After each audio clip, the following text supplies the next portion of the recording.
Four-time world champion Max Verstappen will remain at Red Bull for the 2026 season. But does this decision really put an end to Mercedes' chances? Or is Toto Wolff already devising his next strategy to finally sign the most coveted driver on the grid? Helmut Marko's statement may have completely changed the German team's strategies, and the ramifications of this choice go far beyond what one might imagine. Let's start with the basics. For several weeks, the Formula One paddock was abuzz with speculation about a possible transfer of Verstappen to Mercedes. At the heart of all this speculation was a particular condition in the Dutchman's agreement with Red Bull. This condition would allow him to leave the team if he was not among the top three in the championship when the summer break arrived. It seemed straightforward, right? If Red Bull failed to deliver, Verstappen would be free to seek new horizons. And what would be the most obvious destination? Toto Wolff's Mercedes, of course. However, the reality turned out to be quite different from what many had anticipated. With only one race left before the condition comes into effect, Verstappen is mathematically assured of third place in the championship.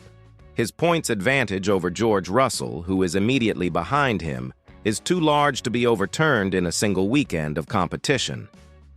Therefore, technically, the well-known condition has lost its practical significance. But was that really the central issue behind a possible transfer? Here comes a very fascinating aspect that few are addressing. Even during the most intense moments of speculation about Verstappen's move to Mercedes, virtually no one genuinely believed that he would fall out of the top three. The four-time world champion may be facing some obstacles with Red Bull's current performance, but he still maintains remarkable consistency. This indicates that if he were to seriously consider a transfer, it would be a personal decision, not due to contractual conditions. And this is precisely where the situation becomes even more complicated. Because let's be realistic about the current landscape. While Red Bull may be experiencing some instability, Mercedes seems to be on an even more worrying trajectory. The German team, which dominated the hybrid era of Formula One, is visibly losing ground this season. Inconsistent performances, car development issues, and difficulty finding the ideal setup are putting Mercedes in a complicated situation. Would this really be the best alternative for a driver of Verstappen's caliber? Toto Wolff has never hidden his desire to recruit the Dutchman.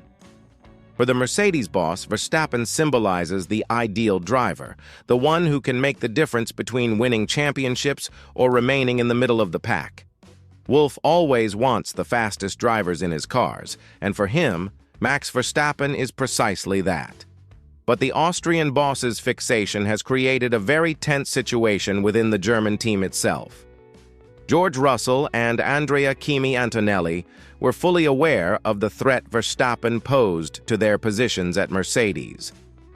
Russell, who took over the team leadership after Lewis Hamilton's departure for Ferrari, understood that his position could be in jeopardy if Mercedes managed to persuade the four-time world champion. Antonelli, the young Italian who is just beginning his journey in Formula One, also felt the pressure of the Dutchman's possible arrival. Now, with confirmation that Verstappen is staying at Red Bull, both Russell and Antonelli can breathe a little easier, at least temporarily. Wolff has already signaled in recent weeks that keeping the current duo together was a priority for the team, and everything suggests that Mercedes' lineup will remain intact for the new regulatory era that begins in 2026. But here's the key point that many are overlooking.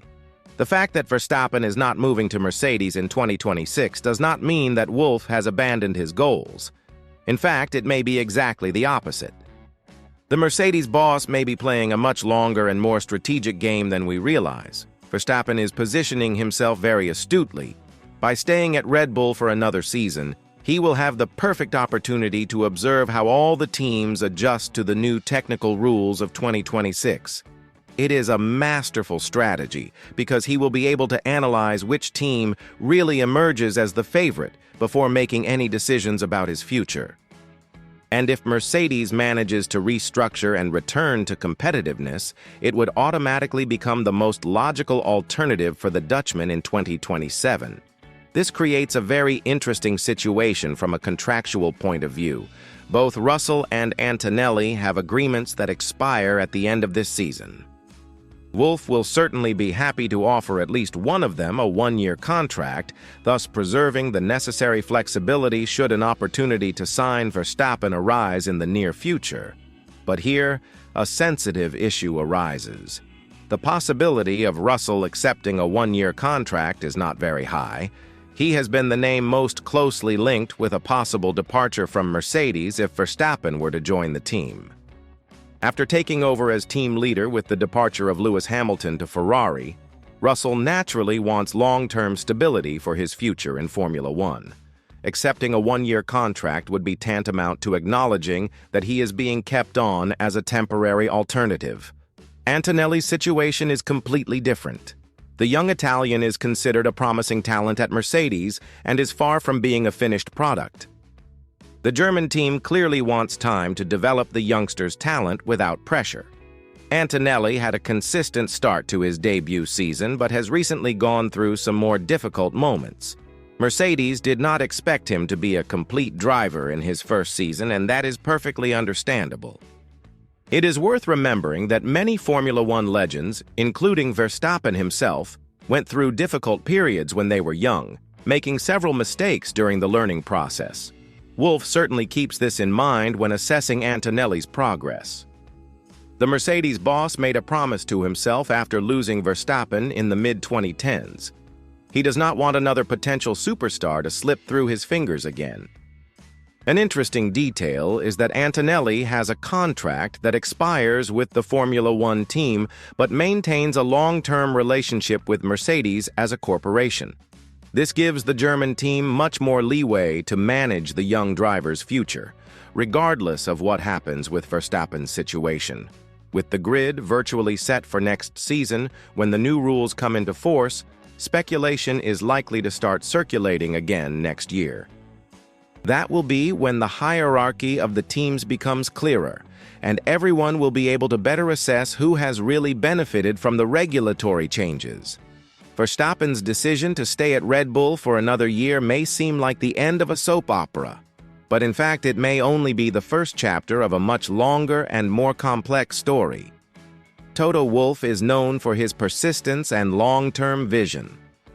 He understands that having Verstappen at Mercedes would be a game-changer for the team, and he will certainly not give up on that goal easily. What we have witnessed so far may have been merely a postponement, not a definitive cancellation. Mercedes has an entire season ahead of it to prove that it can still return to the top of Formula One.